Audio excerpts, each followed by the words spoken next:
कि हरदम कर जे विपतिया में मदतिया हो, कि हरदम कर जे विपतिया में मदतिया हो। संगतिया सच्चा होके के चाहिए, संगतिया सच्चा होके के चाहिए। कहते हैं एक सच्चा दोस्त या मित्र का मतलब यह होता है कि आपका दोस्त सुख और दुख दोनों परिस्थितियों में आपके साथ रहे। जो सुख में तो सदैव आपके पीछे चले, लेकिन जब भी जीवन में आपके ऊपर दुख आए तो वह सदैव आपके साथ ढाल बनकर चले। अर्थात कहने का मतलब यह है कि सुख या दुख दोनों ही परिस्थितियों में वह आपके साथ हो। आए सुनते हैं कि हरदम कर जे विपतिया में मदतिया हो, कि हरदम कर जे विपतिया में मदतिया हो। संगतिया सच्चा होके के चाहिए, कि हरदम कर जे विपतिया में मदतिया हो। संगतिया सच्चा होके के चाहिए। मित्र सबका से बड़ दौलतिया हो, मित्र सबका से बड़ दौलतिया हो। संगतिया सच्चा होके के चाहिए, कि हरदम कर जे विपतिया में मदतिया हो। संगतिया सच्चा होके के चाहिए, कि हरदम कर जे विपतिया में मदतिया हो। संगतिया सच्चा होके के चाहिए। कहते हैं मित्र ऐसा होना चाहिए कि अगर उसका मित्र कुमार्ग यानी गलत रास्ते पर जा रहा है तो वह सही और गलत का फर्क बताते हुए अपने मित्र को सही रास्ते पर ले आए। सुनते हैं जे कुपंथ छोड़ाई सो पंथ पर चलावे, कुपंथ छोड़ाई जे सुपंथ पर चलावे। अरे कुपंथ छोड़ाई जे सुपंथ पर चलावे, सुपंथ पर चलावे जी सुपंथ पर चलावे। अवगुण छुपावे तोहरा गुण के बतावे। अरे अवगुण छुपावे तोहरा गुण के बतावे, गुण के बतावे जी गुण के बतावे। कुपंथ छोड़ा के सुपंथ पर चलावे।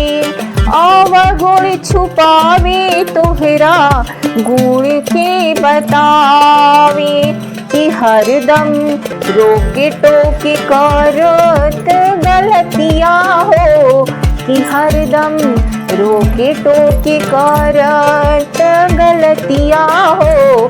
संगतिया सच्चा होके के चाहिए, हरदम कर जे विपतिया में मदतिया हो। संगतिया सच्चा होके के चाहिए, कि हरदम कर जे विपतिया में मदतिया हो। संगतिया सच्चा होके के चाहिए। आपन पहाड़ लेखा दुख के धोरी जाने। अरे आपन पहाड़ लेखा दुख के धोरी जाने, दुख के धोरी जाने जी दुख के धोरी जाने। मित्र के छोटो दुख पर्वत माने, मित्र के छोटो दुख पर्वत माने, पर्वत माने जी पर्वत माने। आपन पहाड़ लेखा दुख के धूरी जाने, मित्र के छोटो दुख पर्वत माने। अफतिया में धरावे जे हिमतिया हो, अफतिया में धरावे जे हिमतिया हो। संगतिया सच्चा होके के चाहिए, संगतिया सच्चा होके के चाहिए। हरदम करे जे विपतिया में मदतिया हो, कि हरदम करे जे विपतिया में मदतिया हो। संगतिया सच्चा होके के चाहिए, कि हरदम करे जे विपतिया में मदतिया हो। संगतिया सच्चा होके के चाहिए। कहते हैं मित्र ऐसा होना चाहिए जिसके मन में कोई शंका या संदेह अपने मित्र के प्रति ना हो। यह मेरा है, यह तेरा है, ऐसी भावना भी उसके अंदर नहीं उत्पन्न होनी चाहिए। सुनते हैं। देते लेते काबू ना शंका मन में करे, अरे देते लेते काबू ना शंका मन में करे। शंका मन में करे जी, शंका मन में करे। मित्र के मदति में हरदम तत्परे, अरे मित्र के मदति में हरदम तत्परे।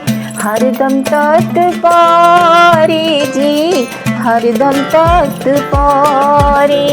देते लेते कबहू ना शंका मन में करे। मित्र के मदति में हरदम तत्परे। कि राखे मौका को मौका जे इज्जतिया हो, कि राखे मौका को मौका जे इज्जतिया हो। संगतिया सच्चा होके के चाहिए, हरदम करे जे विपतिया में मदतिया हो। संगतिया सच्चा होके के चाहिए, हरदम करे जे विपतिया में मदतिया हो। संगतिया सच्चा होके के चाहिए, हरदम करे जे विपतिया में मदतिया हो। संगतिया सच्चा होके के चाहिए। मित्र के दुख में जे होला ना दुखारी, होला ना दुखारी जे होला ना दुखारी। ओकर मुँह देख लो पापे शिकारी, पापे शिकारी जी, पापे शिकारी। मित्र के दुख में जे होला ना दुखारी, ओकर मुँह देख लो पापे शिकारी। कि सुधा गांठ बांध तुलसी बाबा के बतिया हो, कि सुधा गांठ बांध तुलसी बाबा के बतिया हो। संगतिया सच्चा होके के चाहिए, हरदम करे जे विपतिया में मदतिया हो। संगतिया सच्चा होके के चाहिए, कि हरदम करे जे विपतिया में मदतिया हो। संगतिया सच्चा होके के चाहिए, संगतिया सच्चा होके के चाहिए। संगतिया सच्चा होके के चाहिए। राधे राधे।